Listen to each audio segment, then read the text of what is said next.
నజీర్ గారు. ధన్యవాదాలు అధ్యక్ష. ముందుగా మంత్రి గారు చెప్పినటువంటి సమాధానంలో 35 లక్షల రూపాయలు క్రికెట్ స్టేడియంలో క్రికెట్ ఫెసిలిటీ కోసం, అలాగే షాపింగ్ కాంప్లెక్స్ కోసం 65 లక్షలు అన్నారు.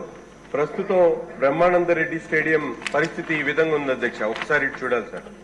ఇది మెయిన్ ఎంట్రన్స్ సార్. ఇది 65 లక్షల రూపాయలతో షాపింగ్ కాంప్లెక్స్ కట్టుకునేటువంటి ఆలోచన చేసింది గత ప్రభుత్వం ఉన్నటువంటి శాసనసభ్యులు. అతన్ని లబ్ధి పొందడానికి ఆ 65 లక్షల రూపాయలు షాపింగ్ కాంప్లెక్స్ కోసం పెట్టుకున్నారు.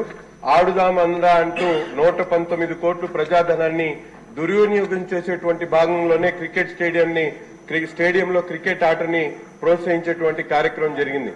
ముఖ్యంగా 27 ఎకరాలు ఉన్నటువంటి బ్రహ్మానందరెడ్డి స్టేడియం గత 2 దశాబ్దాలుగా పూర్తిగా నిర్లక్ష్యమైనటువంటి పరిస్థితులు ఉన్నాయి. ఈ రోజు అక్కడికి వెళ్లాలంటే ప్రజలు బాధపడతా ఉన్నారు అధ్యక్ష. రాష్ట్రంలో ఏ స్టేడియంలో లేనటువంటి దుస్థితి ఈ రోజు కుక్కలు స్థైర్య విహారాన్ని మొన్న కూడా నేను చెప్పాను. ఇది అధ్యక్ష ఒకసారి మీరు చూడాలి.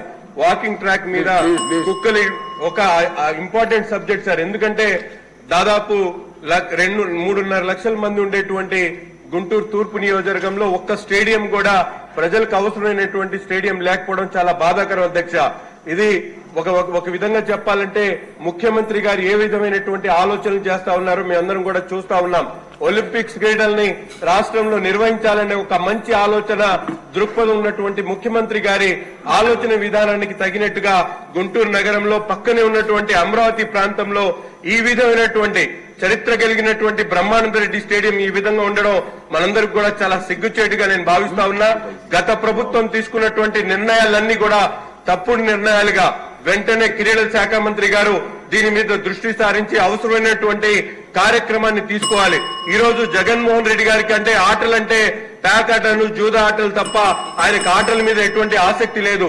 అందుకని ఆవుడురాం ఆంధ్రాలో జరిగినటువంటి 119 కోట్ల కుంభకోణంలో భాగస్వాములు కాకుండా వెంటనే క్రీడా శాఖ మంత్రి గారు బ్రహ్మానందరెడ్డి స్టేడియాన్ని పునర్నిర్మించాల్సినటువంటి బాధ్యత ఉందని చెప్పి తెలియజేస్తా ఉన్నా.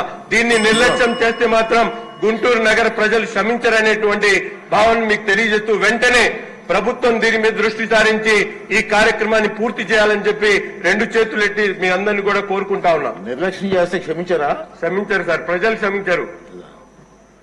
ఈ వీడియో నచ్చితే లైక్ చేయండి, షేర్ చేయండి.